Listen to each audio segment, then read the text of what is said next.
Welcome into Unbreakable Mental Wealth Podcast with Jay Glazer. I'm Jay Glazer, and my next guest here is somebody he trains with us at Unbreakable. Man, this guy is unbelievable, and his career has really taken off in the last 4 or 5 years or so, but comes from a martial arts background, but now is just thriving in the movie industry and the television industry. And he's got a little movie coming out here. You may have heard of it, Deadpool and Wolverine. Welcome in the one and only Lewis Tan, who plays Shatterstar in Deadpool 2 baby. and in this version. How you doing, bud? I'm doing well, brother. Doing real well. It's good to chat with you. You too, man. You too. Hey, look, so I obviously do live TV, and even when I did Ballers, I played my normal dickhead self. There's no prosthetics, there's no outfits. When you're doing a film like Deadpool, how long does it take for you to get ready just to be able to film?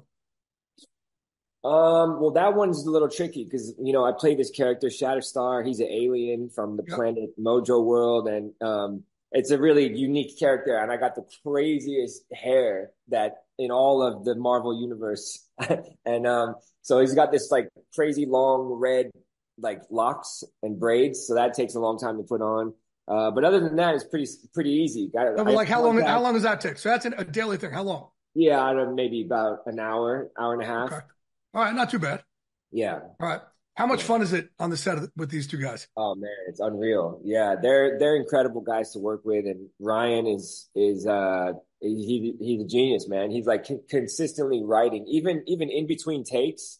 As much work as he's doing, he's writing lines for other characters in between takes, like improvisation and just like the guy's so smart, and he'll just give you a line. Here, try this one. Here, try this one. He's hilarious, man. He's great to work with. Good energy. And so is Hugh. Yeah, really, really positive guys and hilarious. It was just like everybody's just cracking up all day on set. So it was a good, fun environment, When you film a movie like that, when do you get to see the final product? Is it like with the rest of us? Or you get it early? Sometimes I'll get to see some things early, depending if I'm doing, ADR, if there's like, post-production things that I get to see clips of. Sometimes I'll get to see a sneak peek of the film. This one I haven't seen yet. I've been traveling around, and I'm actually excited just to watch it on the big screen. So I'll be going to New York for the world premiere on the 22nd, and that'll be the first time that I see it. That'll be the first time you see it. Yeah, I think they just finished the cut last week, so it's still, they were cutting this thing until oh shit, really? Last week, yeah. Wow. Do you get all right? So when I don't watch myself over on Fox, which you're supposed to, which I did earlier in my career to help, obviously to improve. Right. You got to deal with it. But now I don't because it's uncomfortable for me. And I've kind of formed what my style is going to be. But when I would do Ballers, I would shit my pants because like live TV, I know if I screw up there on the spot or not, how it went, bam, and then you move on to the next live segment. Yeah. When I was doing that, man, I was so nervous because you just don't know how they're going to cut it and what's going to come out. Right. When you go in a movie, what kind of nerves do you have? It's tricky, man. In that type of situation, like in Deadpool Wolverine, you just got to trust that these guys know what they're doing. Sean Levy, the director, is incredible. Ryan's incredible. Like you're working with great people and you're just hoping that they're going to do the best, but it's not always that way. I've done TV series, I've done films that, you really have to guard your performance carefully. You don't want to give them too many things that they could use in the edit room and make your performance, come out a completely different way. But having said that, your job as an actor is just to act. So, if the director wants different takes and different things and different perspectives of the character, different angles of it or different performances, then you got to give it to them, and just hope that they do their best with the cut. But yeah, it can be hard to control those things, Yeah. So I just got to do my best and then leave it up to the universe to decide after that, Have you ever had a situation? I've had a lot of actors who said they've filmed something and for a while and they show up to the premiere and they're not in it or they're totally cut down. Man, I mean, I've had that situation on the highest levels, like for instance, when I was doing Mortal Kombat, that's a big film for me. It was my first like leading role in a big studio picture, a lot of work, so much stress, not sleeping, performing all my own fight scenes, and just like I'm the first person on set, last person to leave. I'm getting no sleep at all and put my heart and soul into it. And then, I watched a cut of that movie when we were finished It was a rough cut, and it was great. It was awesome, and there was some really amazing fights, some amazing choreography, and then some of those scenes that I loved got cut, in the Wow. final film, and man, it is gut wrenching. I can't explain it to you. And it's not even coming from like an ego perspective. It's just like, you put so much hard work into something, and then for whatever reason, it could be a time constraint thing, and who knows what the reason is, but some of those scenes that you love, they get cut. It's like losing your part of your soul, it's crazy. Wow. But yeah, like I said, man, it's a wild game. It's a wild Yeah. business, and Yeah. you gotta be able to roll with it. You kind of took a different road than a lot, right? You were doing more stunts and then kind of extra, if you will. And then all of a sudden, you're putting in your time, and you've done a lot of TV shows. You've got Netflix shows now, but getting Mortal Kombat in I think back in what, like 3 years ago Yep. when you did that, right? Playing Cole Young, obviously a starring role in that. Um, Take me through some of that journey, just to what it was like on the path to that. And do you have to like always believe, hey, I'm going to get to that level? Or do you just say, I'm just going to enjoy the ride, whatever comes? Well, obviously, I think you have to have a strong mentality when it comes to belief in yourself. I mean, I don't think anyone can get anywhere without a strong belief in yourself. At least a belief in that you can accomplish things. My intention was never to be, famous or a celebrity. My intention is to make great movies, and that is it. If it paid me $100 a day to make great movies, I would be doing the same thing. I would figure out another way to make money, but I'd still be making films. The films is what's important to me. So, yeah, like you said, there's been actors that they jump and skip levels somehow, and or next thing you know, they're famous, within a year. For me, it took me 15 years of doing every single thing on a film, like you were just saying. So, I was going to acting school, I was training, but I was doing stunts, I was doing martial arts. I had a role here and there where I just had a line or two. And then next thing you know, I got a guest starring role where I'm there for one episode and I have some scenes. Then after that, I got, a reoccurring guest star role where I'm on for 3 episodes. Then 5 years later, I'm doing, I get my first leading role but I'm still a co-star.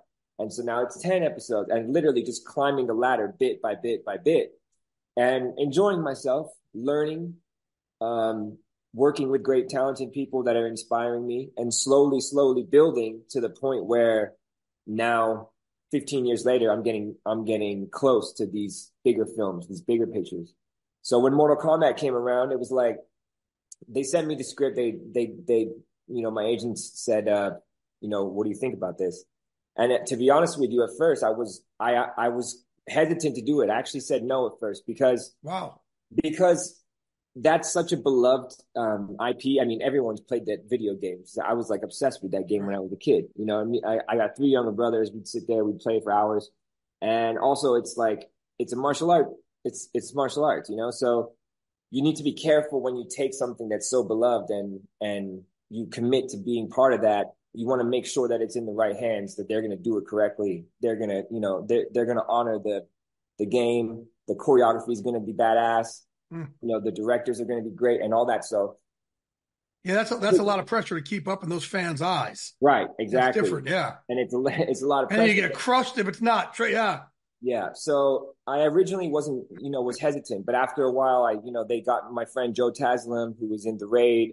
He's an incredible actor. He was playing Sub-Zero, and he's like an Olympic judo guy. And he's also a phenomenal actor. He's also starring in the show Warrior, on HBO Max. Yep. But anyway, so like when they started to put together that talent, Hiroyuki Sanada, one of the greatest legends of Japan, incredible actor, was in all these, he's done 80 different movies. He's a legend. Now he's the lead in Shogun. And everyone's like, oh my God, his performance is incredible. He might even get an Emmy.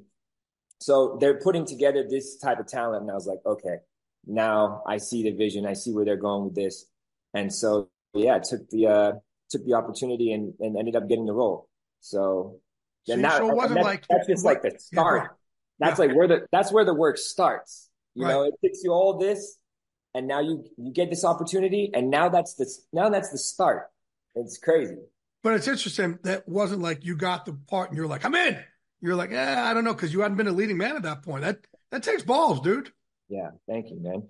Well, Yeah. it's that. It's. I want to do it. I want to do it right. I want to do it justice, and not only that, yeah, I want to know that I'm in good hands and I'm working with the right people. And my father has been in this business for a long time. He's been a martial artist. He's done fight choreography stunts for like Indiana Jones, the Batman with Tim Burton and Jack Nicholson, Pirates of the Caribbean, Lethal Weapon, Rush Hour, all these movies. And I want to honor not only that but his legacy as well. So yeah, there's a lot of pressure. That's a lot of pressure. So I had a thing when I was on my journey. Again, you had 15 years where it's like pound your head against the wall, right? And my first 11 years, I was making $9,450 a year, living in New York City. Like, man, we talk about, I know being broke is and your unbreakable. apartment? I had the refrigerator block the bathroom door, so you could never go to the bathroom with a shut door. And then I would have my bills turned off. The only bill I couldn't get turned off was my phone bill because I had to get scoops. So I would kind of play bill roulette, like, all right, well, I'm going to shut off my gas this month or my electricity this month or whatever. It was fucking brutal. But I would also play the mind game with myself, if you will. I would say, you know what? I read something in a prayer book. I said, appreciate the toil of the climb. Mm-hmm. So I said, I really, really, truly convinced myself, man, all this, like I'm at a press conference or I'm in a practice or I'm just in the room with these other people I grew up watching on TV. The journey itself, like this is the pot of gold at the end of the rainbow. I didn't know if I was going to become Jay Glazer, Fox NFL Sunday. I didn't know if I was, I knew none of it. I just wanted to appreciate every second. And there's work fooling yourself or trying to convince yourself into doing that. Yep. What are some of the things that you kind of did to yourself to be able to go on this journey and not get down as you're, look, the key to what both you and I do is being the last motherfucker standing. When everybody else is quitting because they can't deal with rejection and getting turned down over and over and over, we're standing there with our hands raised. That's crazy, man. I didn't know that. So you were living in a little Tetris box. Oh my God, dude, it was brutal. It was brutal. Well, that's amazing. Like, look, I know you talk to a lot of inspirational people. A lot of, these guys that are doing great things out there, in many different, worlds, not just sports, but I think that you can probably agree with me. Like the mentality that you just said is the key, that every single person that you talk to that's really had some sort of success will probably tell you a similar story or in a similar way. Yeah.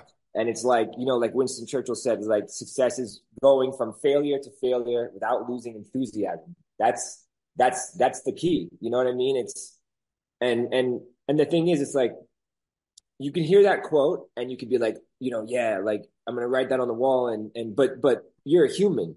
You have emotions and feelings. You're for sure going to feel down. You're for sure going to feel the loss of enthusiasm, when you put your heart and soul into something and, it doesn't turn out the way that it's meant to be or the way that you see it's meant to be.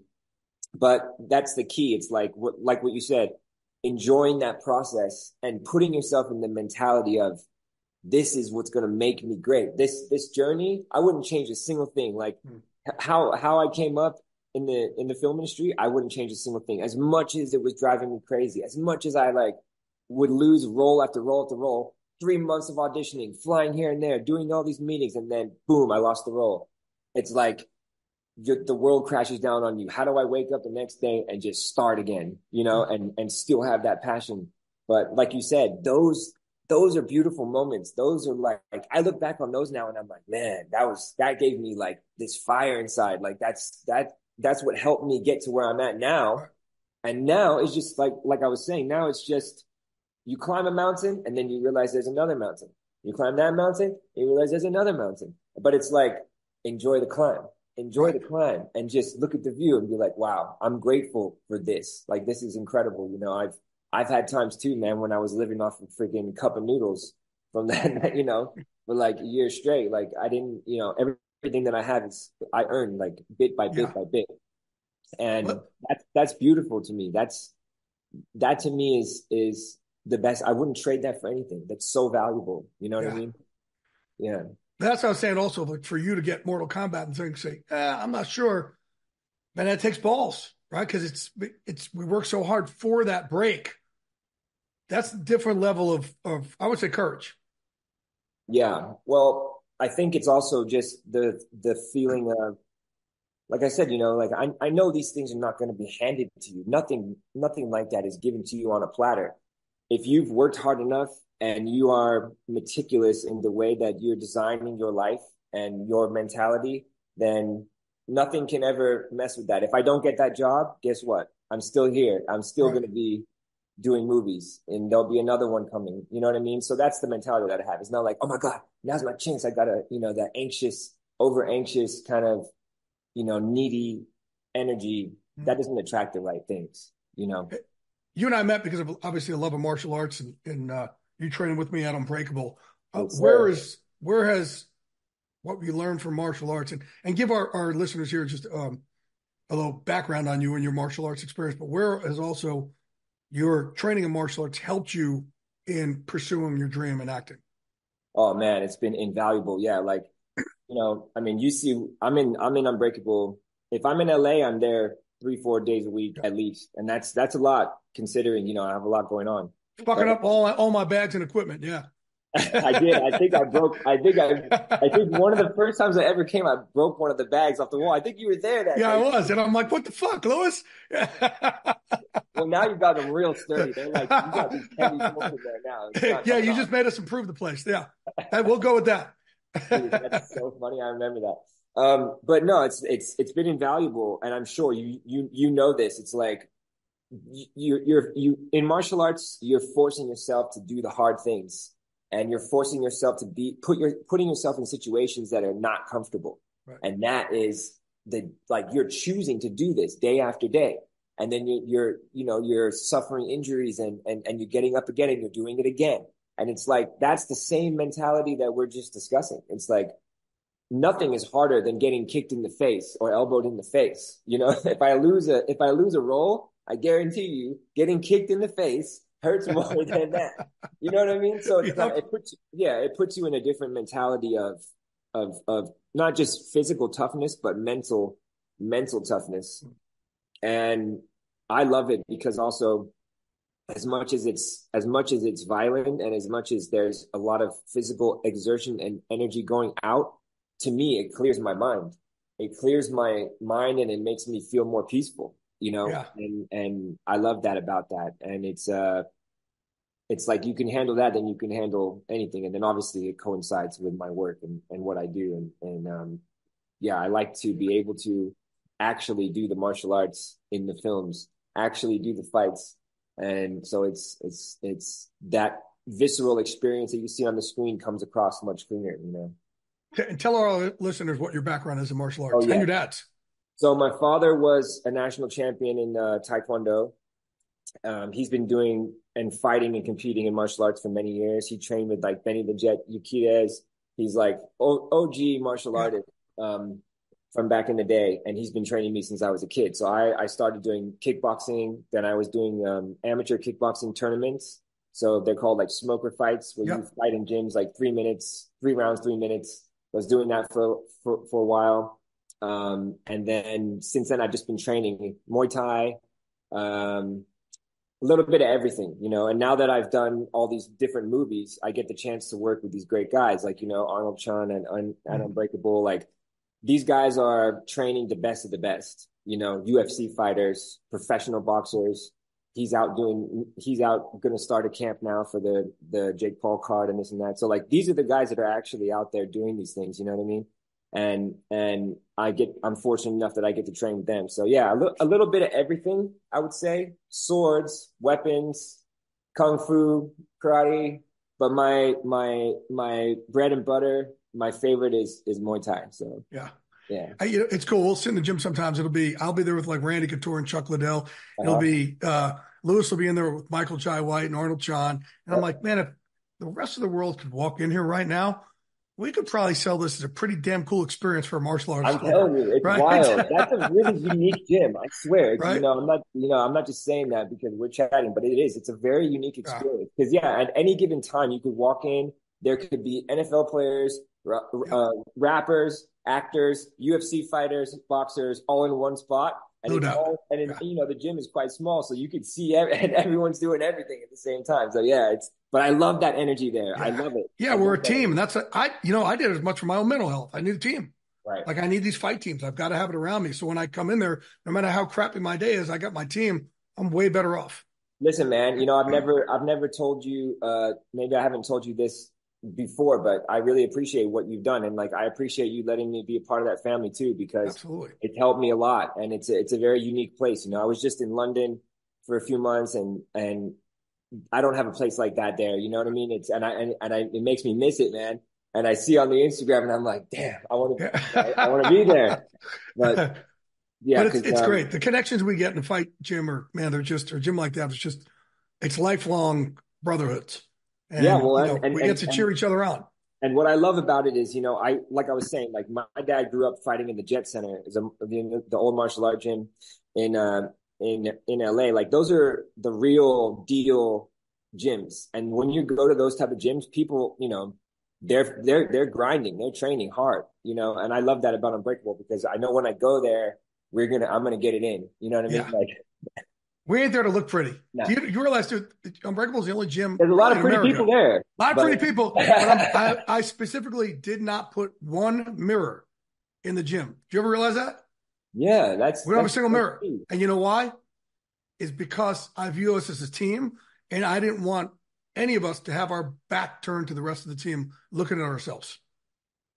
That's smart, man. It was an intentional thing. Yep, yeah. To be a better team. Yeah, that's smart. Yep. I want to get back to, again, your journey here. Yeah.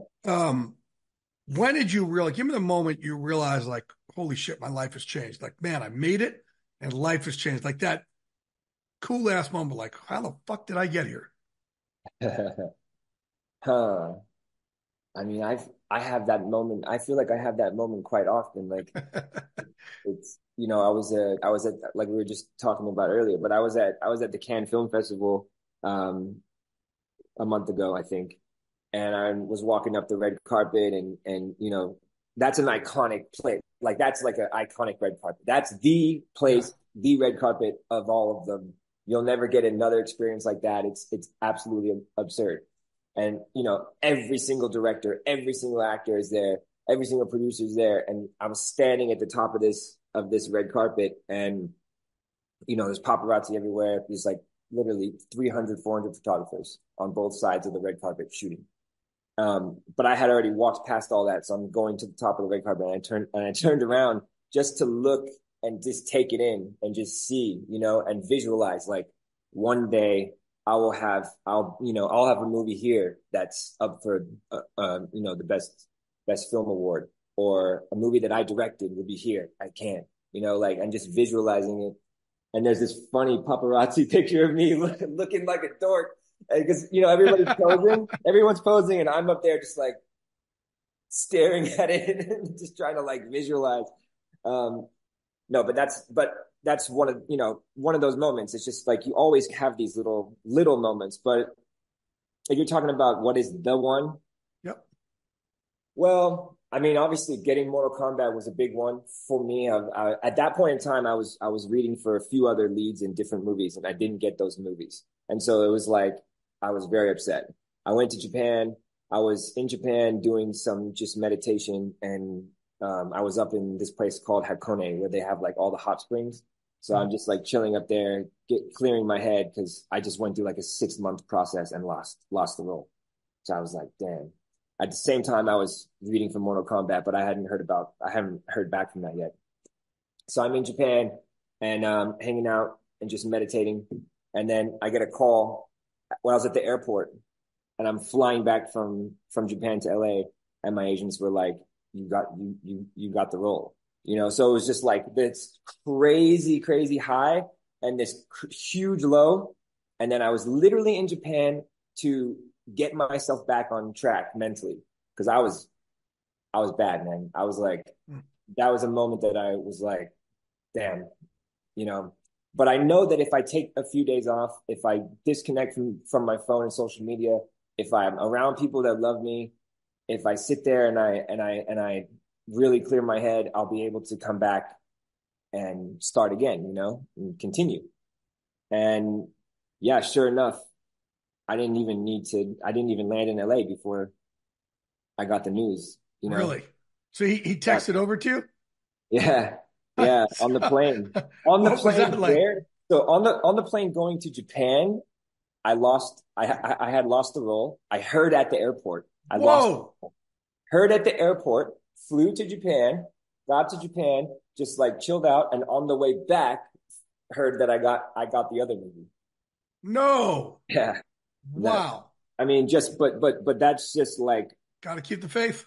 you got to keep the faith and you got to keep your emotions like you can't attach yourself to these things so much because it'll just drive you crazy, man. Yeah. Like, you know, the clear mind is the state where you can manifest everything. You have to have that. You have to have that grounded, clear mind. And then from that point on, you can manifest anything. You know Yeah. what I mean? So yeah, man, I hope that I never have the feeling that I've made it. I hope I never have the feeling that, oh my God, I've made it, I'm here. I don't want that feeling. I want to continue, having goals and trying to accomplish things. I No, like, but you could do both. I think that's where people like us get in trouble. Is we always think that by feeling that it keeps our edge. We hmm, still have our edge. Our edge is going to be in us no matter what. hmm, We're never going to be like, hey, I've eaten and I'm not hungry anymore. It doesn't right. happen. But we Hmm. put that in our minds. So I've started to go the other way. And Tell me it's funny. about We were. There's two things. I've had the same conversation with Howie Long on our show both times. One time we're hosting the fucking pre-Emmys show. So it's me, Howie Long, Jimmy Johnson, Kurt Menefee at the desk, and the Emmys in LA, and Terry Bradshaw and Michael Strahan doing interviews with the celebs. And the last guest on the red carpet is us. And we finish up, we go from, excuse me, we go from hosting, Justin, take that out, please. We go from hosting, it's basically a post-game show. Eagles are playing the Cowboys, and it goes right to us to host the Emmys pre-show. And we're the last thing that everyone comes to, and then we throw it inside to start the Emmys. And I turned to Howie Long, and I said this another time, same exact thing to Howie before, where we all got inducted in the TV Hall of Fame, the first ever sports show. And that day I'm holding a trophy, and I'm like, wow, it's the first trophy I ever got without having to beat the hell out of somebody for it, right? But I turned to Howie both times and say, hey, man, I know we're supposed to act like we've been there before, but fuck that. I haven't. This shit is cool. Like, yeah, man, we got to act like it's cool. Like, yeah, I yeah, made it. This is great. Doesn't yeah. mean it takes away my hunger, That's right? true. Yeah. Yeah, no, that's a good point. That's a good point. Maybe I will use that in my life as well. And I And, do though. I do. I have moments where I'm like, oh my God, this is insane. Like even when I'm standing in the room with freaking Wolverine, like, right. I'm like, I take a moment like, damn, that's Wolverine. Like and it's crazy. You know what I mean? But those are just, for me at Yeah. least, little sparks. I'll take that in a little bit. I'm not going to sit and soak in it, but I'll, You I'll, could still enjoy it, but yeah, you'll I'll never try to lose your enjoy hunger. it. But I wake up every day thanking God, and then I say, man, I still feel like I'm waiting to wake up in fifth grade, and none of this happened. Yeah, Right. So that's the thing. But but I think a lot of us we say, no, we got to stay down here. We've got to stay humble. And I think we have to start training ourselves to be proud yeah, of these things. It doesn't mean it loses our humility. Like, man, I've 100%. done this. This is great. I worked my ass off, and now I've done this. This is awesome. And think about it. If you operate from a position of joy, you'll bring in a lot more joy. 100%. No, Right. I agree with you. And I think, I talk about it a lot with my close circle, but being grateful and staying in that place of gratefulness also brings you joy. But like Yeah. that place of gratefulness is where you need to be at all times. As soon as Absolutely. you get out, I mean, I've had moments where I, I wasn't there mentally. I wasn't thinking about that. I was just so soaked in what I was doing. And sometimes, as an actor, especially, you get a lot of things given to you. You get, all these nice perks, But and then if you start to buy into that, that's a Right. problem. You know, you start to buy into your own hype. Yes. That's the problem. Like, That's a yeah, problem. That's you're not totally staying right. humble. Yeah. Right. Yeah. And that's the thing. I think a lot of people think, well, if you enjoy it, it's showing that you're not humble anymore. No, we can No. separate them. You can enjoy the shit out of it and still stay really humble. Life is beautiful, my friend. All right. Last two questions for you. All right. Give me something from the set of Deadpool Wolverine that was just, I don't know, hilarious, great, something funny, or something about the movie we don't know. Dude, they have this dog.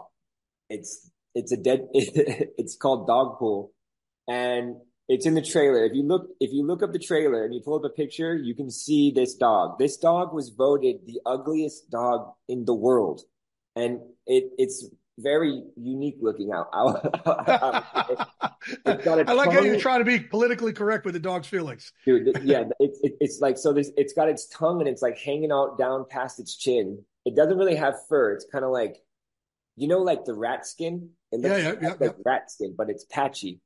And it's a very, very, very frightening looking dog. And Ryan has this scene with this dog. I don't even know if I'm allowed to say this, but you'll see when you watch the movie. But let's just say that Ryan and the dog get very, very close and friendly with each other. And bro, that was hard to watch. Really? That was hard to watch. Really? It's hilarious though. How long are you on set watching that for? I just saw a glimpse of it and then I couldn't. So Dogpool and Deadpool get it on. All right, fantastic. Yeah. All right, my last thing I got for you. The very last question I ask every one of my guests, and this has been awesome, Lewis. I appreciate it. Yeah, man, it's been fun. Give me your unbreakable moment, the moment in your life that should have broken you, could have broken you, but didn't, and as a result, you came through the other side of that tunnel stronger forever. Well, there's first off, let me just say this, that those moments could happen daily and they could be also small. And, you know, those are things that you need to just like have a mindset that you're not going to let any of these things move you or affect you. You have to start with that mindset, you know, but in order to prepare for like big moments, like for instance, one thing I can think of that really affected me mentally was after all this things that we've talked about, right? I've done leads in Netflix shows, movies, worked my way up to this, got this movie, Mortal Kombat, finally did it, put myself through 7 months of filming, performed everything myself. The film's done. Okay. It's in the can. You watch the movie. Great. Then there's a pandemic. The pandemic happens and no movie theaters are open. My first, you wait your whole life. This is the one that I've been working for and I put everything into, and there's no movie theaters open. None. So my film premiered at the weirdest time like ever in history, where there was no freaking movie theaters open.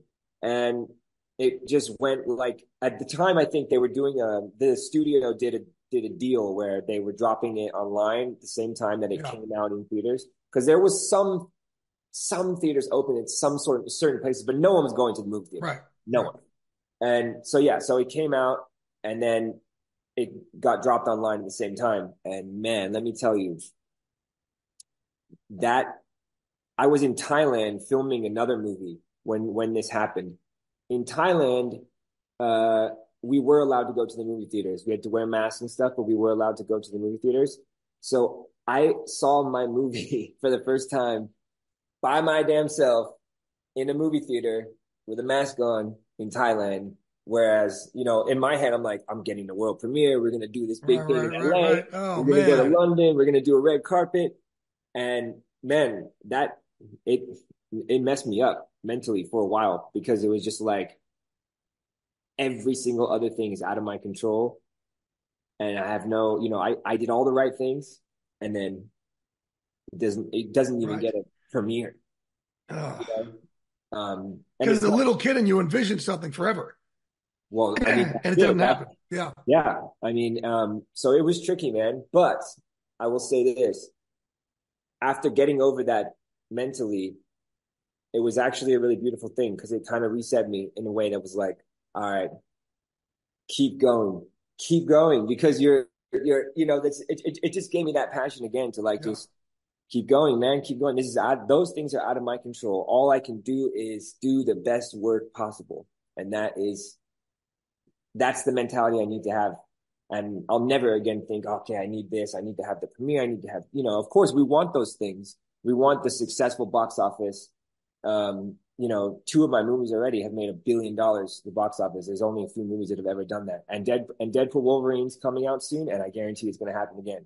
But so the box office thing, of course I want that. Of course, what actor doesn't want to achieve those types of things? Yeah. But at the end of the day, man, it's all about the work. It's all about, am I being the best I can be? And after that, you just be grateful and give it up to God, and that's it. Louis, I appreciate you, man. I love you, dude, for coming on. I'm excited to see Deadpool and Wolverine, and you as Shatterstar with your big, long, red, flowy hair, man. I really appreciate you, man. Hey, I appreciate your brother.